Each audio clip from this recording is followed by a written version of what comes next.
দুটো মিশ্রণকে ভালো করে মিক্স করে নিয়েছি।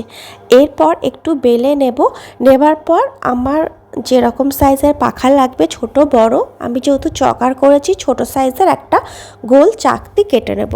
পাখা খুব ইজি, তোমরা অনেক সুন্দর ডিজাইনও করতে পারো, অনেক সিম্পল করতে পারো।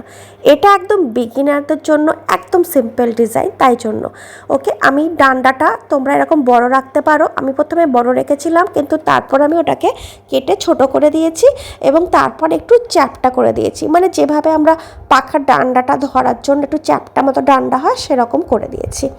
এবং সেই দেখবে ডান্ডাটা পরিষ্কার হয় না, যেহেতু এটা পাখাটা কাঠের হয়ে থাকে, তো কি করা হয় কেমন ছিলা ছিলা থাকে, তো আমি সেটাই আর কি সূচ এবং ছুরি দিয়ে করে নিয়েছি। ছোট্ট ছোট্ট কতগুলো টুকরো করে দিলাম ক্লের, সেটা আমি জাস্ট পাখার ওপরের ডিজাইনের জন্য দেব এবং সাইডের একটা রাউন্ডের জন্য দেব। বিশেষ কিছু করছি না, তোমরা চাইলে আলপনা, রং, কালারে অনেক কিছু করতে পারো, নিজের যত ইনোভেটিভ আইডিয়া আছে করতে পারো।